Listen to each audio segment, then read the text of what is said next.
Hello, everyone. It's Linda again with another Conversations, and I have a fantastic guest called Philip Mills. He's the CEO of Habitat Waterloo. Hi, Phil. How are you tonight? I'm doing great. How are you doing? Actually, I called you Phil. Is that okay, Philip?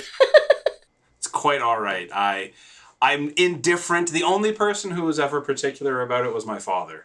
He thought I needed to be called. He's like, I gave you the name Philip. You need to call you Philip, and he was the only one who ever really did. So Phil is just fine. I love that. Most people don't call me anything. They just go, "Hey, you." So I didn't meet you at the big house party, Habitat for Waterloo, big fundraiser. But I was like looking across at you, thinking, "I've got to meet that guy. I'm connected to him on LinkedIn." And so then I snagged you, didn't I, on LinkedIn? You absolutely did. And I'm glad you did. It's always good to meet exciting community-minded people. So I'm happy you made the connection. Thank you. So, why did you get involved with Habitat in the first place? And were you always the CEO, or did you work your way up? So I've been doing like charitable executive work for about 15 years now. So previously I worked for a community center in Cambridge, did kind of community development work for folks experiencing poverty, worked in healthcare for a little while. And so the shift to Habitat was kind of twofold. One, I was working in healthcare during COVID, and I thought, I don't know if I want to keep working in healthcare during COVID. So I was interested in maybe finding a bit of a different opportunity. But more than that, I wanted to get back to kind of grassroots stuff. So I had been working in community work. I had been working like in a neighborhood and doing some really interesting work with a company, charity called the Greenway Chaplain Community Center in Cambridge. And I loved my work there. I went and worked in healthcare, and I was like, I need to get back to like people. I need to get back to the community. I need to get back to that sort of grassroots on the ground, because to a certain extent, it felt to me that like working in healthcare had like a quasi government feel about it. I was like, I don't have as much connection to people. I'm driven by things that are outside of our control. I just wanted to get back to a place that was focused on a mission. And so I thought my opportunity to come and work at Habitat. So there was a chance.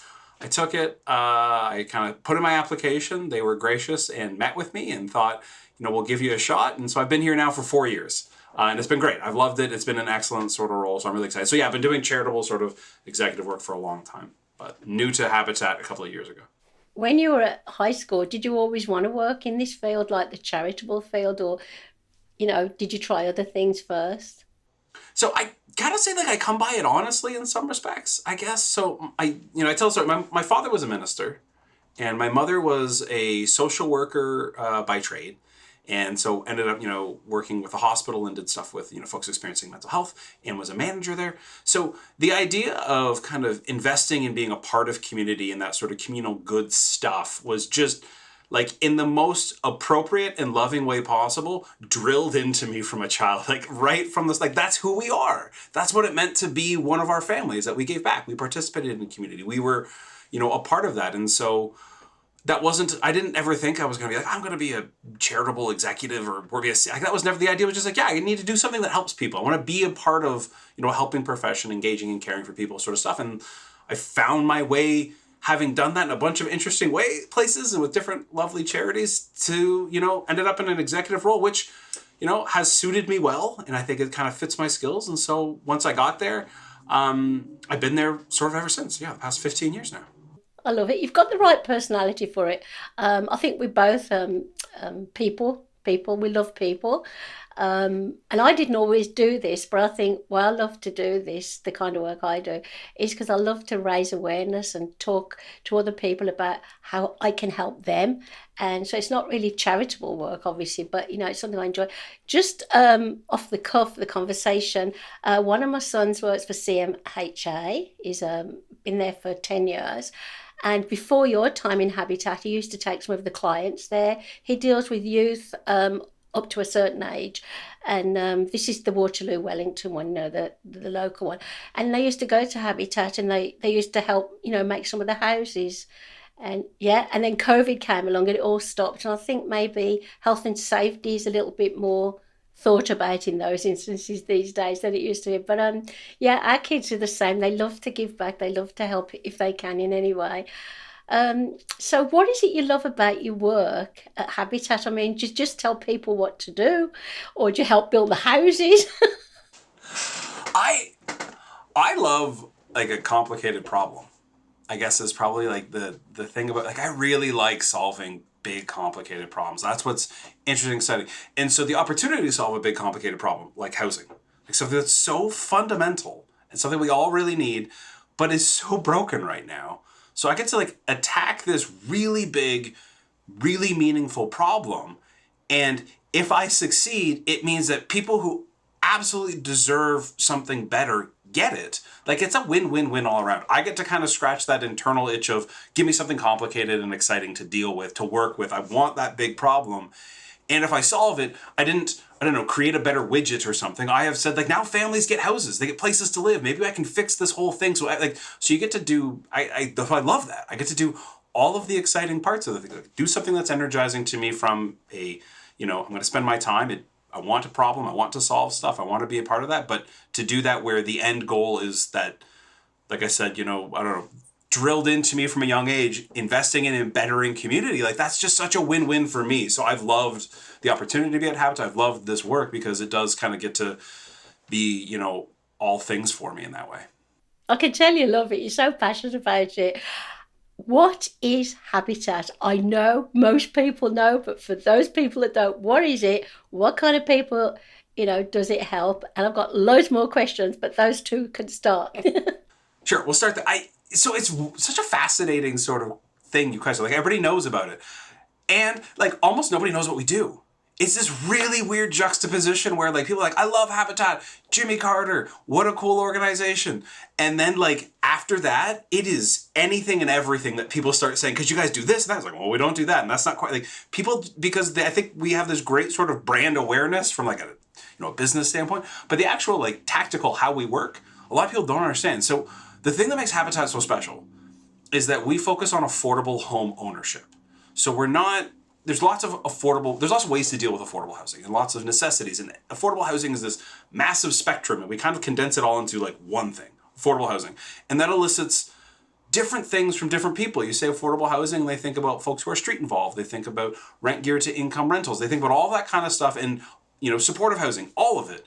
We actually do something within that sphere. It's just a different part of the continuum where we do affordable home ownership. So we partner with people so they have an opportunity who wouldn't otherwise to buy a house, so they get to own a house. And we do that because we think that there are really long-term generational impacts associated with owning homes.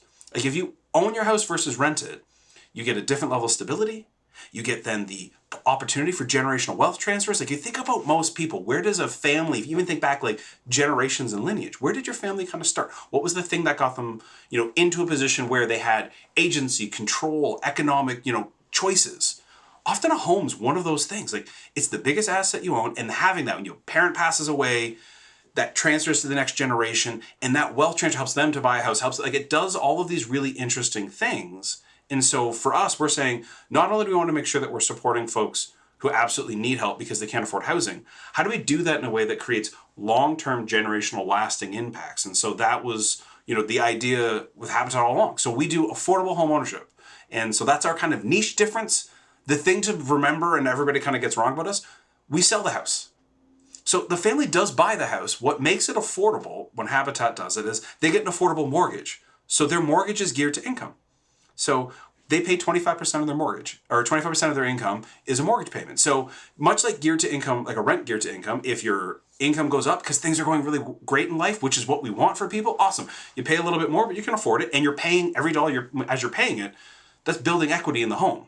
If you're in a position like, we kind of talked about it loosely, the idea like, COVID and the sort of impacts of like stuff happens, life happens. Okay, job loss, less hours at the place that you're working, all those sorts of things. We'll then work with you and say, okay, your income's changed, we'll drop your payments down. But you're still, then every dollar you're paying and those money that's going in, it's paying down. So folks still pay property taxes, they gotta pay insurance, those things. But just like everybody else, they're also paying down a mortgage to Habitat. And as they pay that mortgage down, that's grown equity for that family they get when they get to sell that home in the end, because they bought it, they own it. It is actually theirs. So Habitat starts as a builder. We build this home, we find a partner family that meets the program criteria.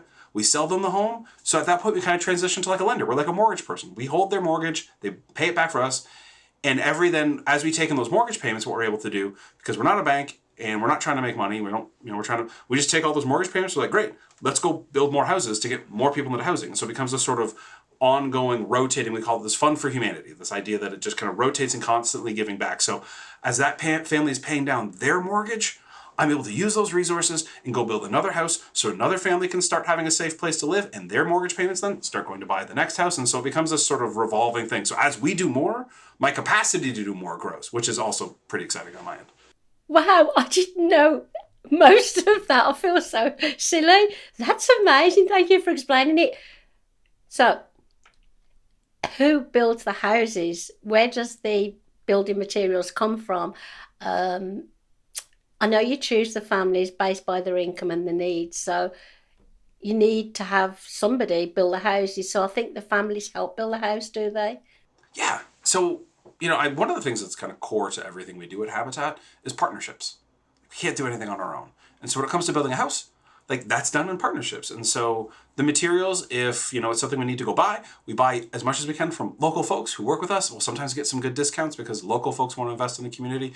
We've got tradespeople we'll bring in. We have a ton of volunteers that help build the homes that we're working on, and so we have volunteer teams. So corporations. I was going to say corporates. I kind of split the words. Corporations will come in and they'll do it's a team building day for them. They come in and they all get to swing a hammer or paint a wall, working together to create something that's going to be a person's home in the not too distant future. So that's a way that so we get all these different people in. So they're helping to build the home. Families. Part of our program does say that if you're going to buy a Habitat home, part of partnering with us is you need to volunteer 500 hours.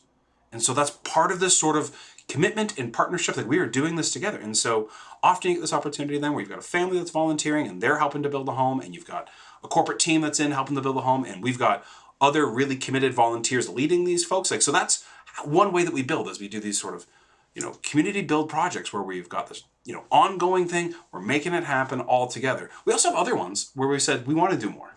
It's important for us to be building more because the need is so great.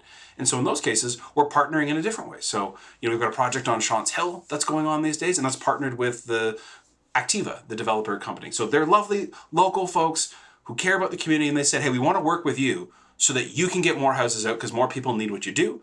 And so we don't have enough volunteers and enough staff and all the people to be doing multiple sites everywhere. So we partner with these lovely local company, and they're going to help us. And so they're helping us build this project. It's bigger than we would normally build. It's faster than we'd normally build. So we get to do that through partnership, and we get to continue all the regular partnerships we have. So all those folks who have committed to us for years, all the corporations that have invested in us over years. So we get this. So what we're just looking for every way is how do we get more homes built? And our answer is always, through partnerships.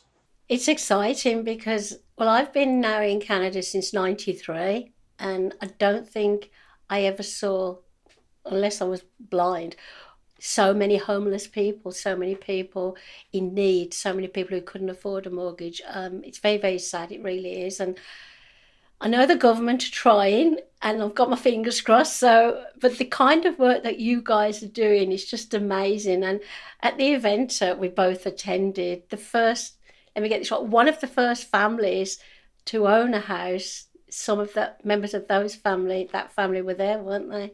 That was wonderful. So they were a part of, back in the 90s, we had, President Jimmy Carter came and was a part of this sort of Blitz Build program that we did here in the region. And so the family we had this wonderful family that came and got to talk about their experience at our big house party. And so they live in those homes. They still live in that home today. That's still the family home that it was built in the 90s. President Carter was a part of that. We had tons of volunteers. It was this Blitz Build where we built this stuff all in a week. And so that family still lives there today, getting all the benefits. You've got kids that grew up there. So the person who kind of had somebody come and talk about what it meant to be a Habitat family at that project. So they lived there this whole time. They grew up in this home. That is the home. They grew up there. They get to come back and then tell everybody hey, this is what this meant to me as an actual person in a real way for my family to have a space to live and to thrive. It was really moving, and it was nice that we get to share those stories. I was so grateful. It was Aaron Balzer was the person that shared with us, and so grateful for him to share because you might not believe me, Linda. I don't mind talking. I can talk a little bit, and everybody that listens to me is like, yeah, Phil, we get it. But it's not the same. Like, I can talk about all the cool things that we're doing and why I think this is important, but to have a family member come up and say, this is how this actually changed my life. This is what this was really like. I lived in the home. I helped to build it. My family still lives there. This is the impact that this has had on all of us, is such a cool opportunity. And so I'm so glad that he was able to do that with us. And it helps us kind of get people to understand a bit more about what we're about. I think I've learned so much more during this chat than I ever knew before. And so I can answer other people's questions who ask me, because I go, well, I know they build houses and people help and they have a lot of volunteers. But so let's imagine they finish the mortgage. Can they sell the house to somebody else then? Or, you know, so it's like their own house eventually and they can just sell it like any normal person. Yeah, so I think like there's, I don't want to get too much the technicalities of, yeah, like they buy the house. So if they want to sell, like, so a family can sell at any time, like just like anybody else. Now it does mean if there's still a mortgage on it, how that works, right? Like, so some of those sorts of things, if there's a mortgage on it, there's still some stuff owing. The other thing that we do, and there's, a partnership in how we share some of the equity in the house, over a period of time, because what we don't want is, it's part of it's like, to try and disincentivize flipping, but also realizing like, hey, people have invested. We've had volunteer hours, we've had donations, we've had these things. So people are like, how do you kind of protect that community reality here? And so we want to make sure. And so that's the other side of this stuff, is that we have opportunities to say like, hey, when it's time, the families, this isn't what they need anymore, we offer the opportunity to buy the home back, so make sure that it can stay in the affordable housing. Or if it's not reasonable for us to buy it back, then yeah, that can go out to market. So we have all these different tools to make sure that all of this, to try and steward the asset the community has built. Because this isn't something that we did on our own. The community built these homes. And so how do we make sure that we steward that well? And so that is around the way in which we share equity, the way in which, the home gets sold. There are some eccentricities, we'll say, but all of that with the intention of saying, we want families to like thrive and to grow, but also, to make sure that we're stewarding these resources well. Because I think people would be really frustrated if we said, hey, we donated all this money and then that family just like flipped it, for a low, like that's not really what the intention was. The intention was, this creates opportunity, this creates wealth, this gives you chances you didn't have otherwise, not this is a great way to flip a house and make a bunch of money. Because that's not what people are, giving into. And so we have mechanisms there to make sure that's kind of not how it's experienced on the other side. That is really good to know, isn't it? Because that's another thing that I had no idea. I thought, did I have to stay in it forever? Did I have to give the house back? I like the idea you buying the house back if you can afford it, and then giving it to another family who really, really, is in that position where they can afford it and they can pay the mortgage, but they wouldn't be able to do it, say the way we did or you did. I like the fact that you can talk a lot, because the passion, you smile, the laughter, you're a very people person. So I'm sure you have to ask for sponsorship money and stuff like that. So can you imagine if you couldn't talk or you didn't smile and you'd go, please, can we have some money? I think you're the ideal person to be in this position, because you're a very likable person, aren't you? I think, I don't know whether anybody else told you that. There's no way anybody could dislike you and say no to you. We have a friend in common. I'm guessing, do you know Steve Bentley? Yeah, we have a friend in common in that, and I haven't told him, you've met obviously, so I haven't told him I'm interviewing you, so I'll be ever so pleased, because, yes, he was very, very, another one very, very passionate about being on the committee, the board, whatever it is, so I know a lot of the community who have helped Habitat. I hadn't got to know you, so as I say, you can run, but you can't hide. I'm very good at getting what I want. I'm so glad you tracked me down. This is fantastic. I've enjoyed this so much. If people want to know more and want to contact you or contact somebody else, how can they do that, Phil? The simplest way is always through our website. Like, it's got all the good information. HabitatWR, as in Waterloo Region.ca. Like, easy to find. And there's other opportunities there for everything. So, like, if folks are saying, hey, I want to get involved, I want to volunteer, I want to spend some time, we can get you connected in a volunteering sort of way. If you are a person who's saying, like, hey, we want to do a team build, I want to get, my corporation out on the site, swinging hammers. And if you're me, it ends up being, because every time I go, I think they save this stuff for me. I go out and help on the build site at least a couple times a year. And every time I go, it's mixing concrete by hand. I think they save that project just to be like, Phil, here's your wheelbarrow, best of luck.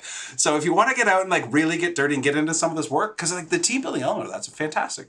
That's information's there. That's an opportunity that's there for folks. If you want to, the other thing we haven't talked about at all, like we have our restores, and folks know about that restores, right? Like, so, if you've got a kitchen that you're kind of done with and thinking about moving, if it's in good shape, we'll come, we'll take it out, we'll sell it in our restore, and we give you a tax receipt for it. So that's one of the ways we do some fundraising is with, gently used home goods and, construction materials, all that kind of stuff. So you can donate to our restore, you can come shop in our restores. Like there's tons of ways for folks to get involved if they're interested in what Habitat's up to, and all that's on our website. So part of your job must be going to lots of events or meeting lots of people at networking events to do what you're doing tonight. So at least you're sitting down in your own chair at home or in your office. But I mean, I would imagine you love all that. As I say, you're so passionate about it. I'm so glad I met you and I got the chance to meet you virtually tonight. And is there any words of wisdom you'd like to leave with us really about, the work you do? I think, the thing that I try to remind people about is like housing's changed a lot. And I think if you haven't, some folks haven't been keeping up and it's hard. Like the idea of who needs our help, that has really, really expanded over the years. Like again, we kind of talked to that idea of like, what is affordable housing? And I think folks, immediately go to like, well, this is a person who's, might be street involved or a person who isn't working. And you're like, yes. And because of the reality of the world we're living in now, it has expanded so much that it's not that. It's folks who have full-time jobs and can't afford where they're living. This is, it has become so much bigger. And this is not because people aren't trying hard. It's not because people aren't working. It's not because they're not good with budgets. It's because things have become so outrageously expensive. It is so hard for people these days. And so when people, I try to, mention every time, like, people need to be gracious. Like we need to understand like folks are trying and what that means and what this is like, because more people than we would ever believe really need help with housing. Like it's so much bigger and more pervasive, and it's not as simple as, budget smarter and I was able to do it when I was younger. Like it's so much bigger and more complicated than that. And so I always try and encourage folks to like, keep up to date on what this is really like, because there are people in your life for whom this is going to really matter. Like this touches all of us. I've got young kids and I think like, why are they going to afford a house? And I know my parents worry about my younger brother. It's the same, like he's just like, he's the same he's a little bit younger than me. And like the world shifted not that long ago and he wasn't in a position where he didn't like, all of that stuff is real. And so I think, this is going to touch everybody in one way or another, this housing issue. And so I think it behooves folks to be up to date on how it actually works and to be up to date on the reality of it. The reality of it isn't like save some money, try hard. It can work. I did it. Because that's not the world we're in today. And so I think we have to have solutions for the world we're in today, because what worked before just isn't working now. Is there anything we can do, like the rest of the community who maybe don't come along and help build? I mean, what can we do to help? I mean, I'm always bugging the politicians about, because I was born in Birmingham in the UK, and I know that after the war, my parents told me they built houses so quickly, like little prefab houses so quickly, and you would rent them off the council. So it was done before. So maybe we've just got to make sure that we try and, talk to people more about it and talk to our councillors and people in power who can make the changes that we would like to see. I think there's that opportunity. Like I think our city councils and regional councils do respond to local, wants, desire, pressure. And so how do we, and like in a respectful and appropriate way, like hold their feet to the fire to say, we need solutions. We expect solutions from you. We expect solutions in this region because this is such a big issue. And I think everybody can be an advocate with local council and local, city to say like, we expect housing solutions. We expect them fast. We expect them to be big. Like we don't want to nibble around the edges. We want to solve these problems. And I think we can advocate for that. So I think there's that side that folks can get involved in. If they're not able in a position to say, hey, we want to, donate time, money, stuff to Habitat, making sure that, they're talking about this stuff with people, that, helping others to understand. As you understand more about the realities and the complexity of housing, helping everybody else to understand. Because I think that groundswell of community support is the type of stuff that helps us to make change happen. Well, I shall definitely talk about it more now I know more about it. Thank you for your time. I've had a really lovely time listening to you, and I hope we meet again. Oh, it was fantastic. Thank you so much for having me, Linda. I really appreciate it.